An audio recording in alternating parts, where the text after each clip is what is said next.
Good morning, everybody. It's Dave Neal here with your Morning Rush Hour podcast, January 31st, 2025. I hope you're having a good Friday. Here's all the stories we're going to get to you for your drive to work. We have an update on Bachelor Matt James and his breakup from Rachel Kirkconnell, a great unfollowing possibly happening as people jump ship from his social media and double down on hers. We love to see a lady flourish post-breakup. Also, an update on the Chiefs versus Birds game that'll be next week, the Super Bowl. Kylie Kelsey lets us know who she will be rooting for. She's married to a man who has retired as an Eagle, and of course, her brother-in-law is a Chief.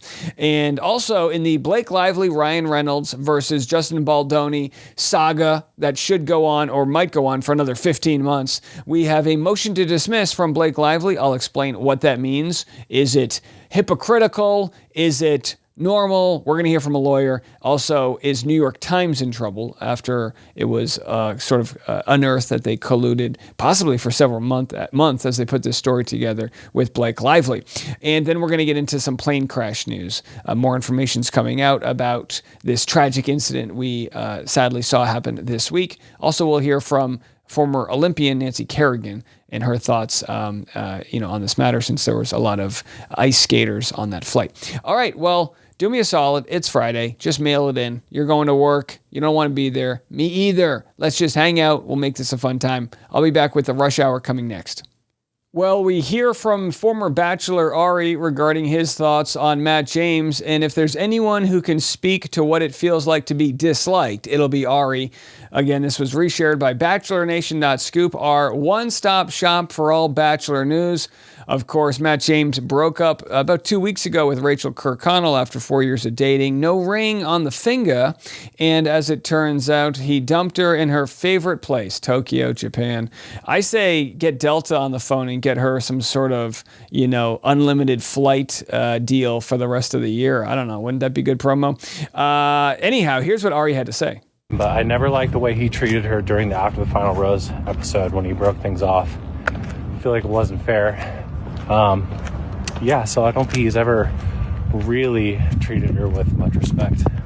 Is Ari delusional? Like, sure, he may be right. But if you remember, Ari had proposed to somebody, Becca Kufrin, and then dumped her and then proposed to somebody else. He had to slide the whole ring off the finger. He had to get a little Crisco and say, all right, not anymore. And then he had to move over to someone else. So of all people to tell Matt James, hey, you did this wrong, I don't think Ari's the guy. Now, you could argue he ended up choosing the right person. They got 17 kids together, but still, it's boy, you done wrong when Ari comes in for the victory lap. All right, and by the way, again, more compilations here from Bachelor data on Rachel's Instagram. You can see in the green, that is all of the new followers she's getting. I mean, look at that. The last 2 days, she's got 100,000 new Instagram followers. So good on her for that. And again, likewise, not looking as good for Matt James as he dips below 1 million. Hey, we see this happen in Bachelor Nation. It's an audience of 90+% women. So if you as a male break up with a lady and don't do it the right way, boy, they're going to let you hear it. I understand. I know how it works. There's a way to do it and there's a way not to do it. And rushing to get your Instagram breakup post up before your partner has a chance to, possibly privately grieve, tell her friends and family before finding out on the internet. I think that's basic when you're in the public light. All right. Not Gonna Lie is a famous podcast with Kylie Kelsey.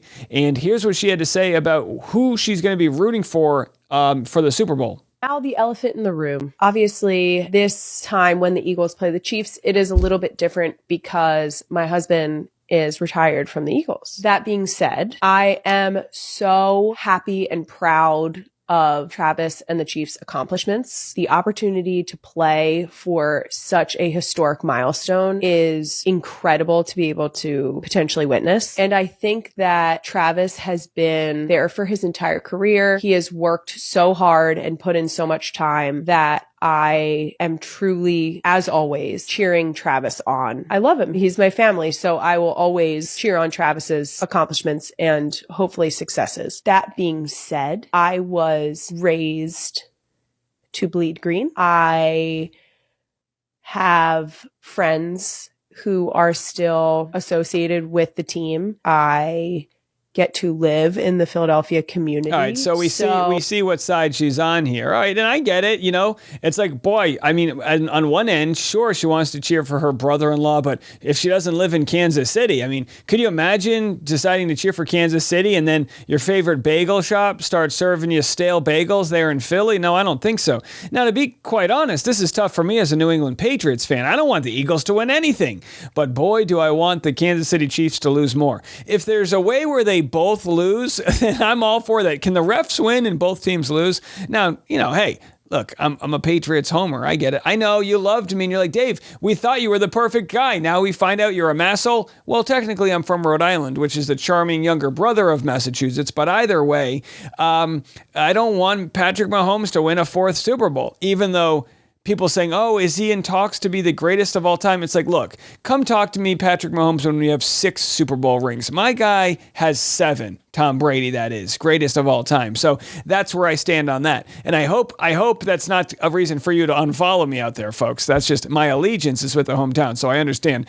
what Kylie is saying here. All right, let's get to the story everyone wants to talk about. I know why you guys are here. All right, Blake Lively and Ryan Reynolds will seek to dismiss Justin Baldoni's defamation lawsuit, says a report.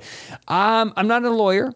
I think this is probably relatively common, but it's also pretty rich because sometimes things that are common in the legal world look really bad in the PR world. They wanted a gag order. Well, why did you want a gag order on things if you think it's not worthy of even pursuing? So it's like, all right, Judge, I would love for you to dismiss this case because there's nothing there. Well, if there's nothing there, then why should we stop his side from sharing what's there? It's just one of those instances where I'm sure the judge is on TikTok like you and I are, eating their popcorn. And I got to tell you, is there a better seat in the house than to be the judge for a court case like that? I mean, look, there are some boring cases of like, I don't know, mail fraud. Oh, my neighbor opened my, whatever. But this is salacious. And can you imagine swearing in a Taylor Swift for a sworn testimony? So we're going to get into it. Bryan Freedman, Justin Baldoni's side, he wants to depose Blake Lively and do it soon. Blake Lively says, can I have somebody else? And their response is, you don't get to pick who deposes you. So either way, at the hearing, this is, of course, the recent hearing here to decide, is this thing going to go through this trial? Justin Baldoni's lawyer, Bryan Freedman, alleged and by the way, I have to tell you this, if you didn't know this, the reason my channel went viral 4 years ago is a court case I covered, and guess who the attorney was for Cassie Randolph as she was getting a protective order against her ex-boyfriend, former bachelor Colton Underwood, because he put a tracking device on her car. That's right, it's a crazy story. How was he punished for it? Well, he got a Netflix special because he came out of the closet.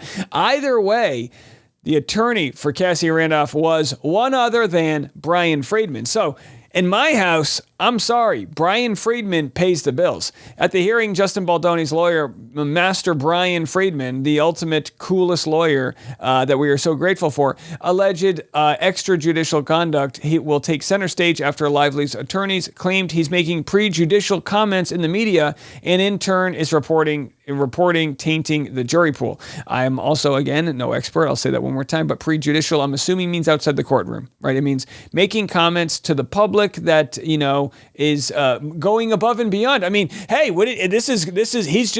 he's such a good attorney. He's attorneying inside the court and he's attorneying outside the court. Don't you love this guy?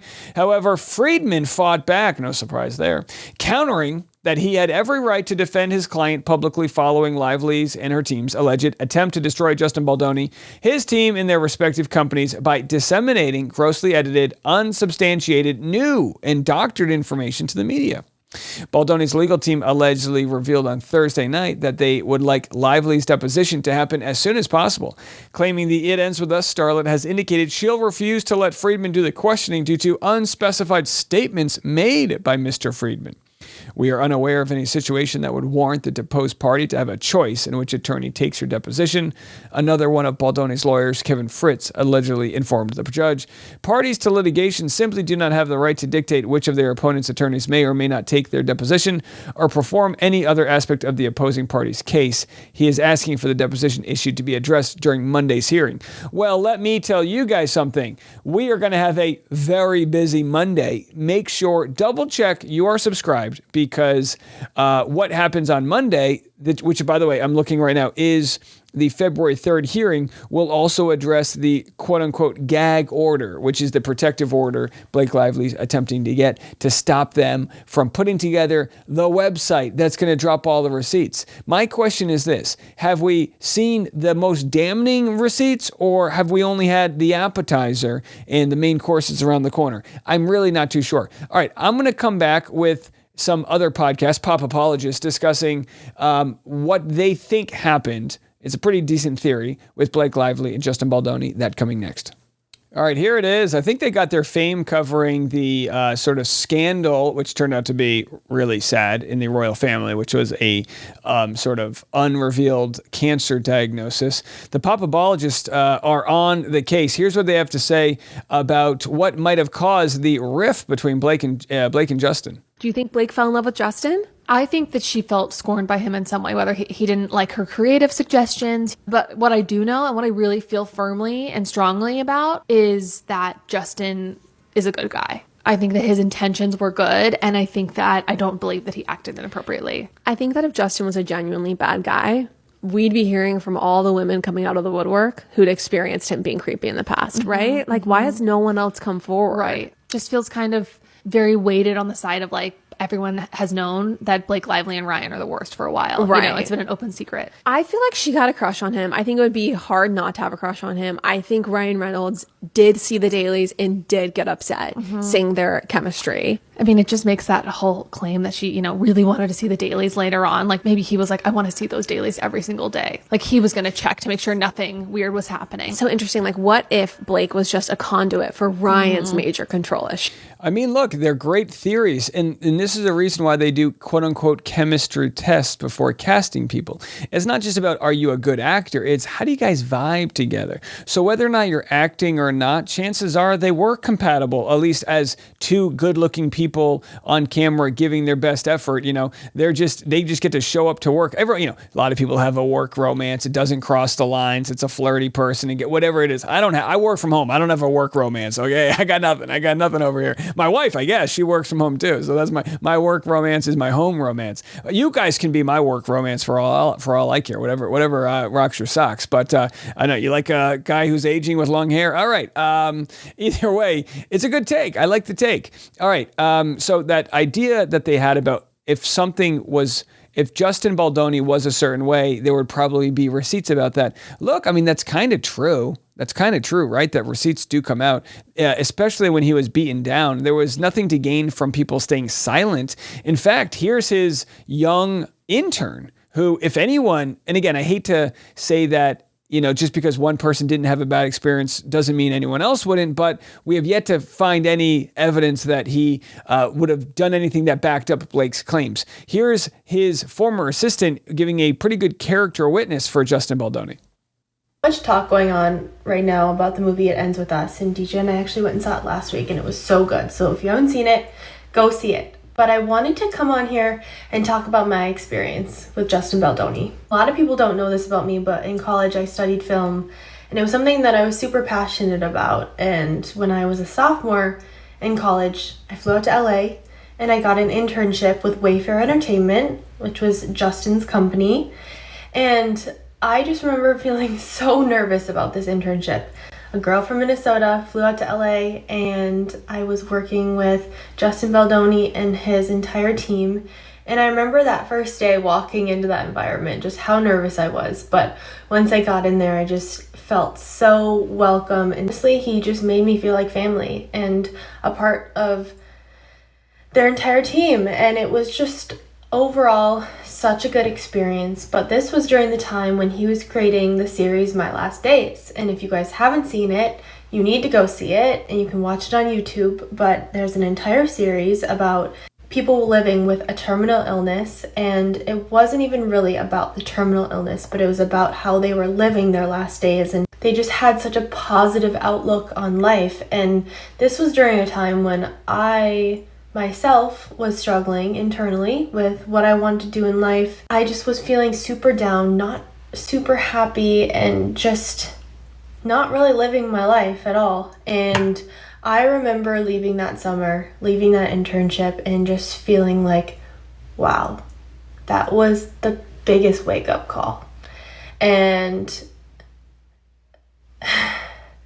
the stories he told were so inspiring, bringing awareness to, people struggling with all of these different terminal illnesses, but they're all so positive and live to the fullest because they don't know if they're going to die tomorrow, a week, or in 10 months. There it is. Live life to the fullest. And again, as we've discussed his religion and the positive outlooks, it seems to be something he lives by. At least, there's no evidence to the contrary. People like Nick Viall will want you to believe differently. I got a bad vibe from him. Why? Because he's younger with more abs. You know what I mean? It's like, let's be objective here, right, folks? And speaking of being objective, here we have our new favorite lawyer on TikTok.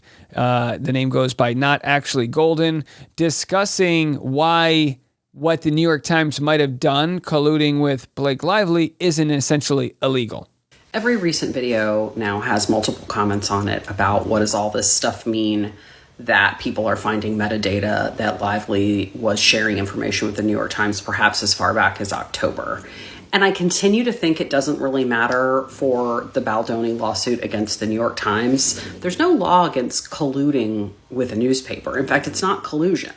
That's how reporting works. And the New York Times has the right to keep its sources and its communications with those sources private.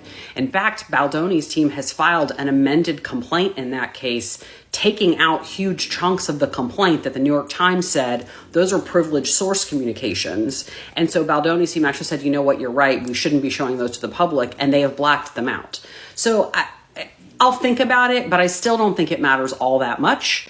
With regard to the claims against the New York Times. What I think is interesting is I understand as a journalist, you're working behind the scenes before you release a story, but it's not necessarily just that they were working. It was that they knew all of this before Blake ever filed. So it was almost like Blake was working them while she was working Justin, while she was working Sony, because we saw some sources say that she was using this for Sony. So it could have been that Blake was building this story with the New York Times, not ready to pull the trigger, but then leveraging it for Sony, and maybe didn't want to pull the trigger on the story, but just wanted, I sound crazy talking like this, but that's where the issue comes. Not necessarily that the New York Times did anything wrong, but it just exposes the public opinion and lets people see how sinister this all is.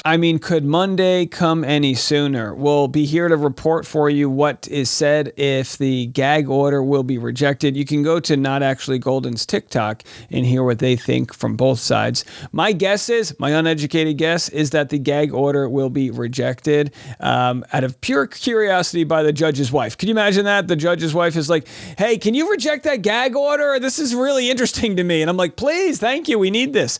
All right, let's take a quick break. We'll be back with the tragic plane crash story coming next. Look, it's kind of a bummer way to end this episode, but I didn't want to lead with this, so we're going to end with it. You can just exit here if this is too heavy for you, but it's a tragedy. Nearly 70 people lost their lives this week in the flight that collided with a helicopter. U.S. skater Nancy Kerrigan breaks down over the plane crash, says she's unsure how to process the tragedy. Now, why is the skating community so involved? Well, a lot of people on the flight were part of the skating community, the up-and-coming skaters that were training and going to different meets. And actually, I'm going to play a clip that shows you that a tragedy like this actually happened decades ago with the same training facility. Have a listen to this. Everyone here has been saying is not sure how to process it. Oh, shoot, I'm sorry. No. Which is why I'm here. Many of you may know my husband's my agent, and he keeps getting calls to do interviews, and I thought that was weird. I didn't feel like it was right to be home and doing interviews for this. So I called Elin. I'm like, what are you doing? I think we just all need to go together. And she said, let me call my mom. And so we're like, okay, we'll meet you in an hour. And we just wanted to be here. Look, it's got to be terribly challenging to process how senseless it is and how quickly death can come for people and, nice, innocent people. Sadly, on TikTok, all of the videos of a lot of the folks who passed away are going viral because people are curious to see these up-and-coming skaters who, met their demise. Sadly, and again, I'm not the one who wants to make this political. I'm not. So don't get mad at me. I'm not making this political. Sadly, before the bodies have even all been recovered, President Trump suggests that a DEI hiring caused the DC crash, which of course he's getting wild backlash for. And again, I think this is apolitical, the backlash. I think it's coming from all sides. Now, I just want to let you guys know, as you listen to this, we don't need to politicize anything. Like, he already won. Okay, he's the president. It's his second term. He doesn't have to run for president again. So we don't need to hear anymore about how bad the last guy was. What we need is affordable grocery prices, good jobs, and people feeling loved and secure and things like that, right? That's what we need. So the first few minutes of his speech was, okay, we feel sorry, wasn't that eloquent, but whatever. And then he gets into this, blaming that. And I had people comment on my last video saying, Dave, he didn't blame it on the DEI. Listen, we're not here to dispute the objective facts here, but I am going to share some responses to this. FAA is actively recruiting workers who suffer severe intellectual disabilities, psychiatric problems, and other mental and physical conditions under a diversity and inclusion hiring initiative spelled out on the agency's website. Can you imagine? And by the way, then the reporter said, yeah, but that's been there since 2013, since before your term, and did you do anything to get rid of that, right? So Pete Buttigieg offered this response. He was the, former transportation secretary. Despicable. As families grieve, Trump should be leading, not lying. We put safety first, drove down close calls, grew air traffic control, and had zero commercial airline crash fatalities out of millions of flights on our watch. President Trump now oversees the military and the FAA. One of his first acts was to fire and suspend some of the key personnel who helped keep our skies safe. Time for the president to show actual leadership and explain what he will do to prevent this from happening again. And here is another clip from Courier Newsroom. To put diversity into the FAA's program. So they respond by sharing this tweet of who was actually working this flight, where if we're going to get upset that it's because of diversity, cis straight white airplane pilot, cis straight white helicopter pilot, cis straight white air traffic controller, cis straight white FAA administrator fired by cis straight white president and cis straight white billionaire. The point is I don't think anyone's with good intention is trying to make this a DEI issue. We don't know what the issue is. And I'm asking people to do the same that I'm doing, which is to take time to grieve, and we'll figure this out. Same thing with the wildfires, as we talked about them in Southern California. The fires weren't even put out yet, and we're going through all of the political chess match. We don't need that. Trump, you won. You got it. Go lead. You don't have to worry about what's behind us. Here was breaking news. There was only one air traffic controller. Now the question should be, why? CBS News confirms via two sources that one air traffic control worker was managing helicopters and planes, a job normally done by two people.